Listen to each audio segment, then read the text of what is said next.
Yankee 4, Papa, Charlie Alpha, W4PCA. PCA, Roger, Roger, and what's the name there? PCA, Roger, Roger, and what's the name there? The name here is Carroll, Charlie Alpha, Romeo, Romeo, Oscar, Lima, Lima, Carroll. Roger, Carroll, and whereabouts are you located, sir? Roger, Carroll, and whereabouts are you located, sir? The QTH here is Maryville, Tennessee. Maryville, near in East Tennessee. Roger, Roger, sir, and what radio are you running today? Roger, Roger, sir, and what radio are you running today? We're running a Kenwood TS-590, TS-590 Sugar Golf SG. Oh, roger that. And what's the age of that radio? Is that an older radio or newer? Oh, roger that. And what's the age of that radio? Is that an older radio or newer? The radio is about 4 years old. Okay, so, usually in our first, if you're interested, our setup procedure, we make sure that we're in that 100 to 2900 transmit bandwidth. It allows your transmitter to be all that it can be, and then gives you just a slice of daylight before you're into somebody else's conversation. So we're saying 100 to 2900 on your transmit bandwidth, Roger? 100 to 2900 on your transmit bandwidth, Roger.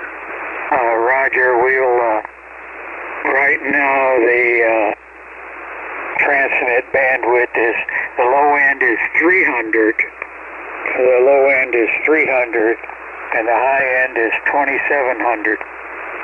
Roger. Now, can you get that 2700 to 2900? Can you get it up to 2900? 2700 to 2900. Can you get it up to 2900? Hang on, we'll do that.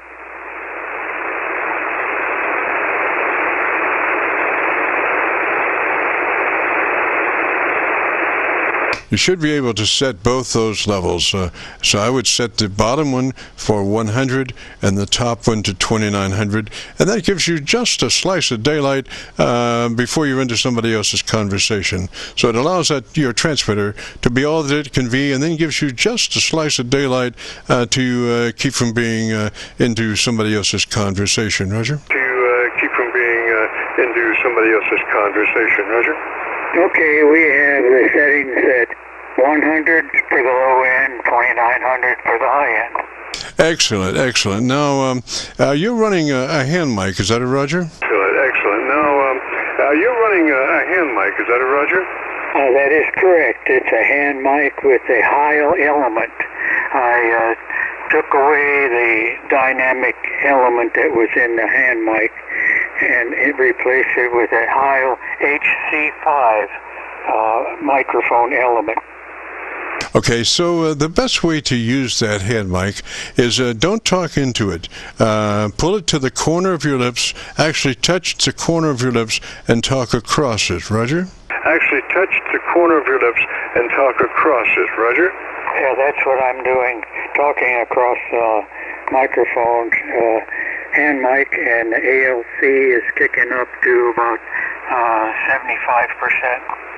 Yes, sir. That's ideal. Now, between where you are and where we started, there's a process called the compressor processor, and we want that on at a 3.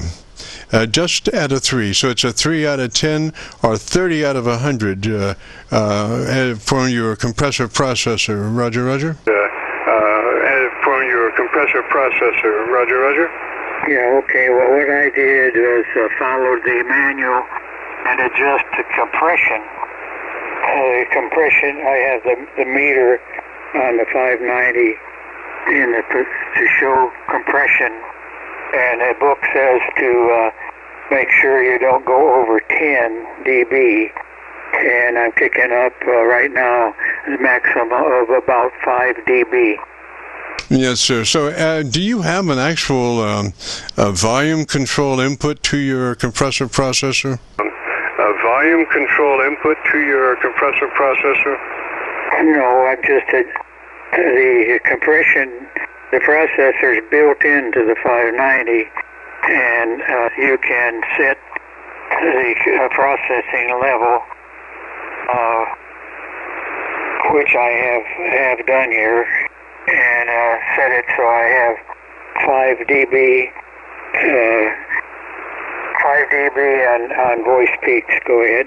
Yes, sir. That's good. What you don't want to do is get out there and start sucking up between words. That doesn't do anybody any good, and it's just very concerning to listen to somebody over a period of time and have all this suck up between the words. So, theoretically, a 3 and a 6 are the same as far as actually working on the word, but a 6 gives you suck up between the words, which doesn't do anybody any good. So we normally say a 3 out of 10 or 30 out of 100, but certainly 5 decibel activity would be in the ballpark of that situation, Roger. In the ballpark of that situation, Roger. Yeah, Roger. Yeah, if I turn it up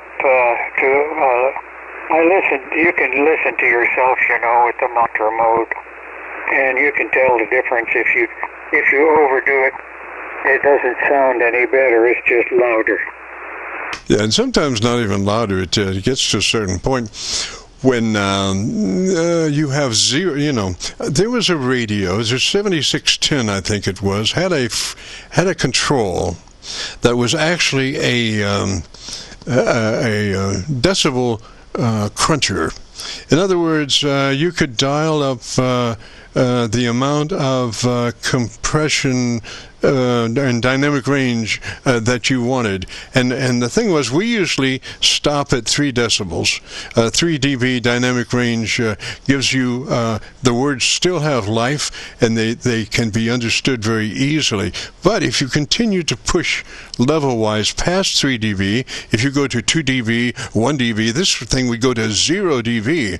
And what happens at 0 dB is I'm looking at the signal coming in on the audio out of my 7300 with a VU meter and some other stuff, a frequency meter for the frequency content, and but the VU meter is more interesting to be able to see the dynamic range that's actually being transmitted. And at 0 level dynamic range in a signal, that meter is just sitting up there at 0 level and quivering like a plate meter would. It's just it's just up against the wall, and you can't understand the words hardly at zero dynamic range. Roger? Hardly at zero dynamic range. Roger?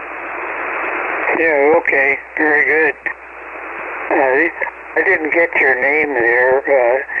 I think the other station that was on there said your name is Jerry. Name is Jim. Juliet India Mike. Call is Kilo Charlie 9, Victor Kilo Victor. We're located down around Louisville, Kentucky. We're on the Indiana side of the Ohio River, right at Louisville. Roger, Roger. Side of the Ohio River, right at Louisville. Roger, Roger. Yeah, okay, very good. Ready, Jim. Well, thanks for the audio check. And sounds okay to you at this setting? Roger Carroll, now I tell you what, there's one other aspect to it, and it has to do with your proximity to microphone. There is a thing that says that the closer you get to a microphone, the more bottom end that you're going to generate in the audio signal. So what I would suggest right now is maybe to pull back off mic about 2 inches additional from where you are, about 2 inches further back than where you are at the moment. Roger? About 2 inches further back than where you are at the moment. Roger? Oh, Roger. Okay. Very good. Well, we'll do that. Yeah, we've backed off from it there now, so it sounds a little better to you. Yes, sir. Yes, sir. It sounds much better. I would run it just like that. And if you would like to hear your audio, if you go to YouTube, do that call letter search for KC9VKV, followed by the word logbook. Will take you to this recording, and I'll have it uploaded by noon tomorrow. And like I say, I've been listening to my my Kentucky antenna up around Cincinnati and my 7300. I have a chevron on the right side. Will show you where that audio is coming from, and I think it really sounds good, Roger. Where that audio is coming from, and I think it really sounds good, Roger. Yeah, okay, very good, Jim. Thanks a lot for the report, and we'll maybe talk to you again sometime. 73, and God bless. W4PCA 73.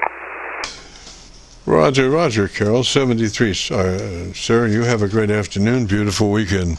If you get a chance, join us next Friday.